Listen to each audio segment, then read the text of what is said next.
morning student, I'm Rose. Today we are going to learn a new chapter, that is standard 7, Geography, chapter 10, Life in Temperate Grassland. Okay, so chapter name is Life in Temperate Grassland. So in the last chapter we have learned about the various tropical and subtropical regions of the world, and two different important basins we have learned about in the last chapter, that is the Amazon basin and the Ganga Brahmaputra basin. So today we are going to learn about the temperate grassland. What are the things, the different things which we are going to learn.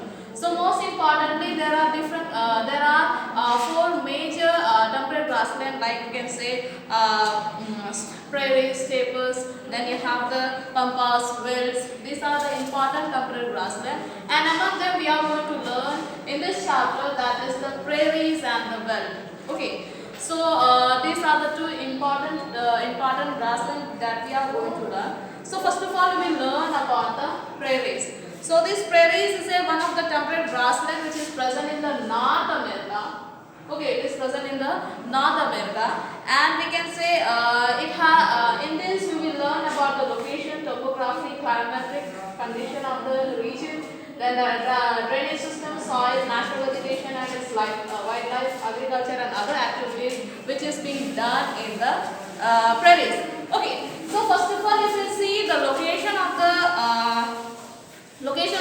prairies, if you talk about, actually this word came from a pratum, okay, which means a meadow, and this is what we call this grassland, or this prairies, or this grassland is present in the mid-latitudinal belt of the Tropic of Cancer. Okay, Tropic of Cancer. That means mid-latitude means we can say we have different zone or different latitude. Among them, there are four major latitudes. That is the Equator, Tropic of Cancer, Tropic of Capricorn, then what we call Arctic Circle. Yes or no? So these are the most important major important latitudes of the world. Yes or no? So actually this you have learned in the standard 6 what is latitude. It is the imaginary line which learns from the west to east. Yes or no? So this is actually this grassland which you see, that is prairies. Okay, this is present in the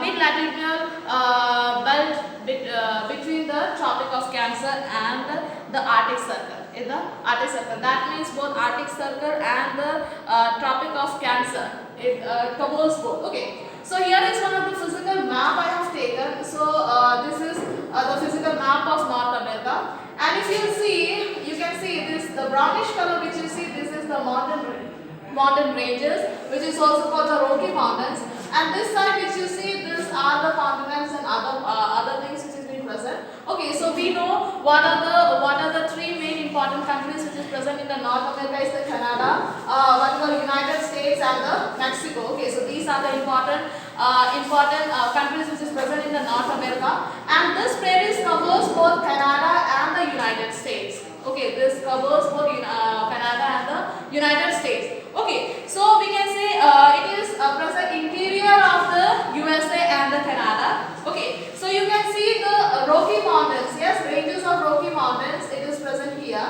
and this is covers both the greenish part which you see. It is in between. You can say in between that. So Rockies Mountain in the west. Okay, then you have the Great Lakes. Here are some of the Great Lakes, like Lake Superior, Lake Michigan, then Lake Huron. Okay, so these are the important lakes. Okay, so it is present in the northeast. Okay, these Great Lakes are present in the northwest of prairies, and in the south you can say the Gulf of Mexico, and the what we call Appalachian Highland. Okay, so here we can say you can see the Appalachian Mountains. Okay, so this and the Gulf of Mexico is present in the south. Okay, so you can see, so these are the major part it covers. Okay, so these are the location. This is the location of the prairies. Okay, in the North America. Okay, so if you talk about the landscape or the physical features of prairies or prairies grassland. Okay, so it is also called the topography. Topography is actually a landscape of prairies. Okay, landscape. Okay, so this is actually a landscape of prairies. Okay, so this landscape we can say that it is mainly a flat region. Okay, and it has so much sloping land. That means flat slanting land present in the prairies. Okay, so this is the topography of the what we call prairies. Okay, that means it is the flat region, and sometimes some part of the flat land it contains a sloping land, the slanting land which is present. Okay, so and the here the grass, or we can say plants which grow so much nutrition, and it forms a green carpet. It forms a green carpet. That means there is not so much a big trees or the medium kinds of plant doesn't grow, but the grass or the plants which grow or the grasses grows over in the what we call in the prairies. Okay. Next, if we talk about the climatic conditions of the prairies. Okay, climatic condition we can say it is present in the middle continent. Yes or no? It is present in the middle continent. Due to that, what happened? It received a continental type of climate. Continental type of climate, if we talk about, that means it has a summer, hot summer is there, cold winter is there, and some part of the moderate rainfall is also present. Okay, so so this kind of climatic condition is called the continental type of climate. Okay, so we can say in the summer it rises up to 20 degrees centigrade, and in the winter it goes down up to minus 20 degrees centigrade. Due to that, what happened? The climate during the summer, this region is being covered by the snow. It is being covered by the snow. Okay, and it receives some of the moderate rainfall. Due to that, what happened? It is very helpful in the growth of the grasses, or we can say it is growth of the grasses in this region. Okay, so during the winter, one of the most important local wind blows here, which is also called the Chinook. Okay, so it is so much dry and cold. Okay, and warm. Okay, so it blows during the winter. And what happened when this wind blows? It blows from the Rocky Mountain towards the prairies. Okay, so due to that, what happened? This Chinook, this wind is somewhat warm and dry. Due to that, what happened? When it flows from the Rocky Mountain towards this prairies grassland, what happened? Sometimes because it is covered with snow, so easily during the winter, so this wind easily it can melt it down. So this local wind is so much warm, dry. Due to that, what happened? When the wind blows from the Rocky Mountain towards the prairies, what happened? The snow during the winter, what happened? It can easily melt down. Okay, so due to that, what happened? This hot winds, or we can say what happened? It warm up the temperature of that prairies region. Okay, so that is why it received, or we can say due to that, what happened? This area received a moderate type of climate, and due to that, what happened? Easily the grasses of this region grows. Okay, so if you talk about the drainage system, drainage system means the river which flows here. Okay, so in this region mainly three important rivers that flow, that is the Mississippi. Okay, so here you cannot see here now. Okay, if you see the physical features or physical map of America, you can find it. Here is the Missouri, and we can say Mississippi River is this side. Okay, and one more important drainage system of what we call Missouri is one more river, that is called the Saskatchewan. Okay, so this river is also flowing in this region. Okay, so these are the three important rivers which flow in the prairie region. Okay, so now we can say what we call the soil which is present. The soil, if you talk about the soil of this region, is so very fertile, and the soil which is present is called the Chernozem. Okay, so this Chernozem is very fertile and one of the most fertile soil in the world, and it is composed of organic content. It is composed of organic content. What is organic content? I'll just tell you. It is actually a remains of the organism. It is the remains of the organism, like we say plants and animals or the grasses.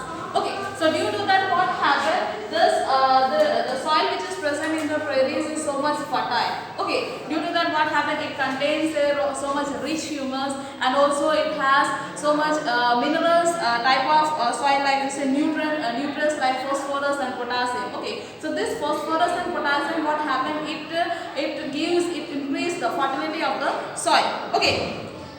Next, if you talk about the natural vegetation and the wildlife. Natural vegetation and the wildlife. Okay, so mainly in the prairies, in this grassland, the grass grows. Okay, so there are different varieties of grass grows, like you say willows, alders, poplars. Okay, then alfalfa. Okay, so these are the kinds of grasses which grow in the prairies, and it is so much dense. Due to that, what happened? This prairies is also called a sea of grasses. It is also called a sea of grasses. Okay, so mainly the wildlife which is present, actually they are the bison, American buffalo. Okay, so these are the important animals which mainly live or adapted to this region. Okay, and some of the small animals like we say rabbit, gophers, okay, badgers, hares, squirrels. Okay, these are also animals which is also present in this region.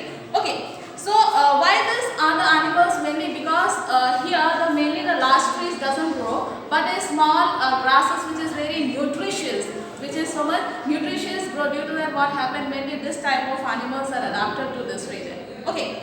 So if you talk about the agriculture and the other activities, what are the agriculture is being done? What are the things? Are being done? Okay. So this prairies, grassland have so much big farms, and it is what we call, and they are particularly what we call specially particular, and this is the region. It is very nice for the agriculture purpose. Okay, so it contains so much fertility. Due to the fertility of the soil, what happened? The agriculture here is so much high. Okay, and mainly the crops which is grown is what we call cereal crops mainly are being grown. Okay, like it's the wheat.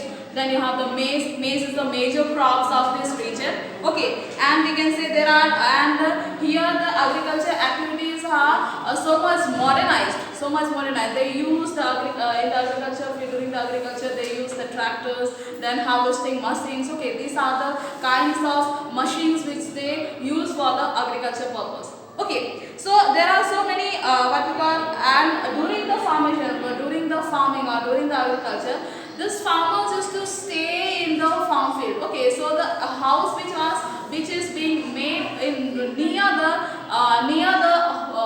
farm or near the agriculture field, the house or that is called the homestead. That means we can say they used to make a small house so that they can look after the agriculture field. Okay, so these kind of things, because of the they farm or the agriculture in their homestead, so they need to see. Okay, they need to see and care it. Okay, so due to that, what happens? Some people live in the near the agriculture field. Okay, so as we know, the major crop which is being grown, that is the maize is the major crop, and other cereal crops like we say wheat. Okay, so due to this prairies is also called the granaries of the world. Okay, it is also called the granaries of the world due to the huge surplus of wheat production. Because we can say here the mainly the cereal crops are being grown. Okay, so due to that, what happened? The production of the wheat is so much high. Okay, the other activities, if you talk about other activities like you say dairy farming, then you have the ranches. Ranches is the place where the animals or the cattle are being kept in a large area, okay, a vast area. So due to that, what happened? That kind of place is called the ranches. Okay, so in the ranches there are horses can be cattle, different kinds of buffaloes, cows. Okay, these are the important animals which are being kept in the ranches. Okay, so these animals are being grazed by, are being followed by a cowboys. Cowboys are the people who used to look after the cattle during the grazing. Okay, so and there are other activities like say poultry farming, then you have the dairy farming. Okay, so these are the important other activities which are being done in the prairies. Okay, next if you talk about the people of this area. Okay, people means the people who live in this area. Okay, mainly the what we call mainly the inhabitants live mainly in this region. Okay, and they were adapted to this. That that means native inhabitant means the people like we say Adivasi or the people who are originated in that area. Okay, so this kind of people live here, and after some time government has also what happened, they negotiate negotiating the native with the native inhabitants. There are some other people like Canada and the British also came in this region, and they started to do there are industrial work and other farming activities which increased the productivity of the different crops. Okay, which increased the productivity of the increase in production, and they due to the use of different modernized machines. Okay. So another important thing is that here this region is also very rich in minerals. Okay, and these minerals can be mainly minerals like coal, iron, ore, and manganese are also found in this region. And we can say main mining region is the Appalachian region. Okay, you can see here is the Appalachian region. Okay, Appalachian mountains. Okay, in this region, and due to the availability of the minerals, there are so much development happened in transport and other development. Okay, so we can say due to that what happened, this prairies is one of the industrialized region of the world. Okay, it is one of the most industrialized industrialized region of the world. Okay, so this is how the prairies have developed till now. Okay, so in the next video I will teach you about the another temperate grassland. We will talk about the well which is present in the Africa. Thank you for now.